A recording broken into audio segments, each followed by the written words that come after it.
విద్యార్థుల యొక్క ఊహ మీద, విద్యార్థుల ఆలోచన మీద, విద్యార్థుల ప్రాపంచిక దృక్పథం మీద అది ప్రభావం వేస్తుంది. కనుక ఒక సుసంపన్నమైన ప్రకృతి విశ్వవిద్యాలయంలో భాగంగా ఉండాలి. ఆ విధంగా హైదరాబాద్ యూనివర్సిటీకి ఈ ల్యాండ్ ఏది ఇచ్చారో, ముఖ్యంగా ఇప్పుడు ఈ 400 ఎకరాలు ఏదైతే గత వారం రోజులుగా చర్చ ఏది జరుగుతుందో, ఇది చంద్రబాబు నాయుడు గారు చేసిన పొరపాటు. చంద్రబాబు నాయుడు గారు విశ్వవిద్యాలయం అంటే అప్పుడు మేదీపట్నము భూమి కాదు అన్నప్పుడు 2300 ఎకరాలు ఇందిరాగాంధీ ప్రమేయం వలన, ఆమె జోక్యం చేసుకోవడం వలన అప్పటి ప్రభుత్వం 2300 ఎకరాల భూమిని హైదరాబాద్కి ఇచ్చారు.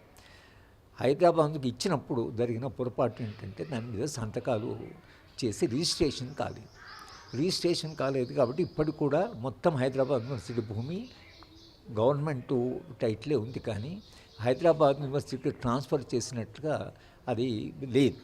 అందుకని తెలంగాణ ప్రభుత్వము అది తీసుకొని ఈ భూమి మాది, ఆ భూమి ఏంటి మొత్తం హైదరాబాద్ యూనివర్సిటీ భూమే వాళ్ళది, ఈ భూమి మాది అని ఏదైతే అంటున్నారో, మీరు రిజిస్ట్రేషన్ చేయలేదు కాబట్టి టైటిల్ మీకుంది. కానీ ఇందిరాగాంధీ ఇచ్చారు. తర్వాత భూమి ఇస్తూనే మొదటి వైస్ ఛాన్సలర్ గుర్బఖ్ష్ సింగ్ గారు గోడ కట్టాడు, కాంపౌండ్ వాల్ కట్టాడు. ఈ 2300 ఎకరాల చుట్టూ గోడ ఉంది. అది హైదరాబాద్ యూనివర్సిటీ భూమి కాదంటే ఆ కాంపౌండ్ వాలే మాకు. కాంపౌండ్ వాల్ కట్టారు కదా, అప్పుడు కాంపౌండ్ వాల్ కట్టినప్పుడు ప్రభుత్వం అభ్యంతరం చేయడం కాకుండా దాన్ని అప్పుడు వాళ్ళు ప్రోత్సహించారు కూడా. ఎందుకంటే ఇందిరాగాంధీ ప్రమేయం ఉంది, భారత రాజ్యాంగంలో హైదరాబాద్ యూనివర్సిటీ ప్రస్తావన ఉంది, రాష్ట్ర ప్రభుత్వం కూడా ఒక రకంగా అగ్రిమెంట్లో అకార్డులో భాగం కాబట్టి మనకు ఆ భూమి ఇవ్వడం జరిగింది. కానీ వాళ్ళ మీ భూమా మా భూమి అనేటువంటి ప్రశ్న కాదు ఇది.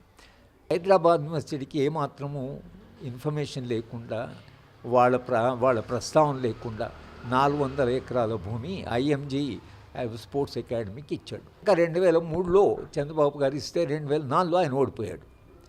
2004లో రాజశేఖర రెడ్డి ప్రభుత్వం వచ్చింది, కాంగ్రెస్ ప్రభుత్వం.